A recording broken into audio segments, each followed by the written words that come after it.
The NBA trade deadline has passed, but that doesn't mean there won't be any more moves within this season. Because after the trade deadline comes the buyout market period.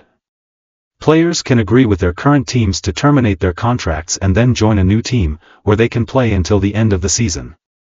This is pretty much still the only way for teams to strengthen, or generally to make some changes to their cap space this season. After that, it won't happen again until the summer.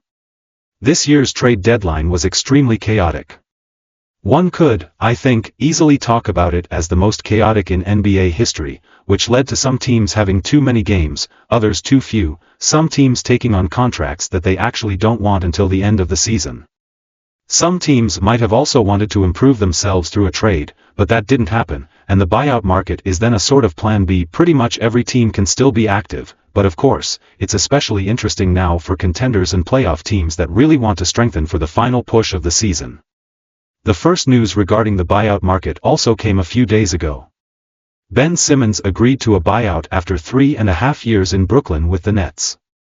Immediately afterward, he joined the Los Angeles Clippers, where he will play at least until the end of the season and can then sign a new deal wherever he wants.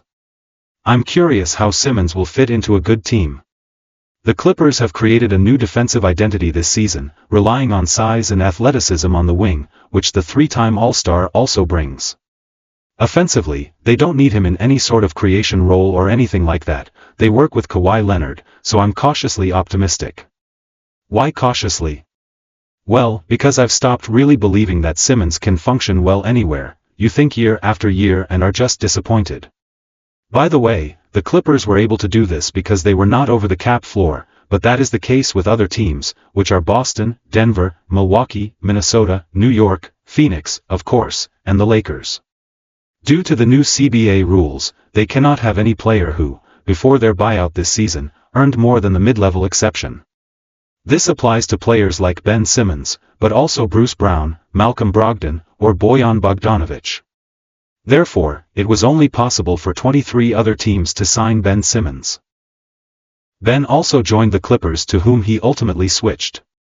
But today let's take a look at the best potential candidates who can agree on a buyout with their current teams or perhaps have already been waived and are now looking for a new team.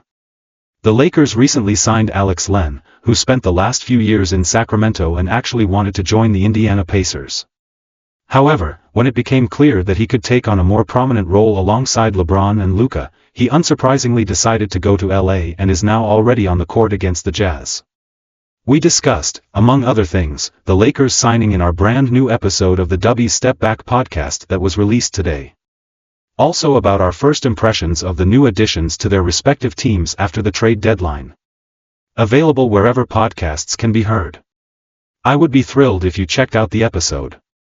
Daniel Tice was already waived by the Oklahoma City Thunder and subsequently decided not to continue playing in the NBA. Reportedly, he is set to move to Monaco to play in the EuroLeague. A very hot buyout candidate is the aforementioned Bruce, who earned more than the mid-level exception last season with the Raptors and thus couldn't switch teams. He has been picked up by the New Orleans Pelicans as part of the Brandon Ingram trade, and it is not entirely clear whether the Pelicans want to keep him. On one hand, he certainly still has value for them, especially because they have. On the other hand, they are currently in tanking mode, and the question is to what extent they need a good player like him for that. Bruce Brown played great basketball for the Raptors before the trail, and he could certainly help some contender teams on the wing.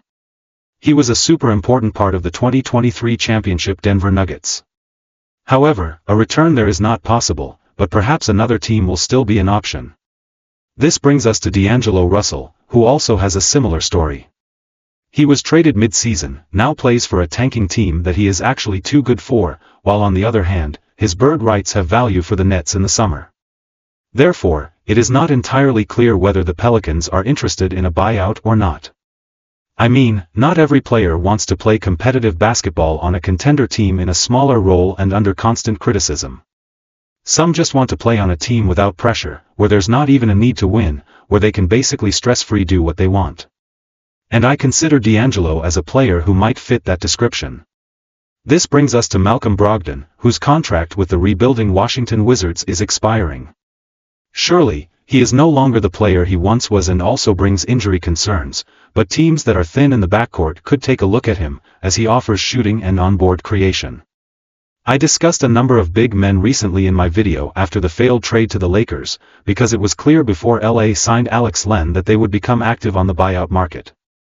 This video covered players like Larry Nelson Jr., Chris Boucher, Clint Capella, or the already waived Mo Bamba. I'm super excited to see if we'll see one or the other of these players on a new team. Especially players like Nance or Boucher as backups on playoff teams, I can definitely see that. Craig Jones from the Bulls could be an interesting example of why teams might be interested in agreeing to a buyout with a player.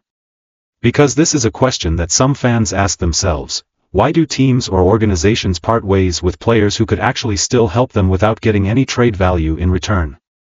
Simply put, the NBA is a business, organizations are companies, and occasionally companies try to save money in the form of salaries. Agreeing to a buyout with a player can help teams tank and lose more games while saving the salary of that particular player until the end of the season. The Chicago Bulls always find ways and show plenty of willingness to save money, and that's why I'm pretty excited to see if they will keep Tre Jones until the end of the season. They are still chasing the play-in, and a point guard like Jones could certainly help them. However, his fit in Chicago may not be optimal. Jones is a good defender. A good role player, known for making few mistakes, though not a classic shooter or shot creator. Still, some teams may find him valuable as a backup point guard. He is 39 years old now and has been chilling all year. He also scored hardly any points in a game. As little as he did the last time he played regularly, defense, toughness, and experience are valuable NBA traits. Former teams like Miami or Milwaukee might be interested. Additionally, some teams seek extra shooting, and Seth Curry is one of the league's most accurate shooters. At 34 and undersized, his shooting is highly valued in today's NBA. Jerry Craig was waived by the Bulls to make room for Zach LaVine, and the Celtics reportedly show great interest. Although he's played only 9 games this season, he has aided several teams in recent years and is a coach favorite, even in the postseason. Now on the buyout market, Craig is a wing player who has appeared in 75 playoff games since 2018. I've started 19 times, but which candidates might I have forgotten? Let me know in the comments. We still have spots for the New York community trip in December 2025.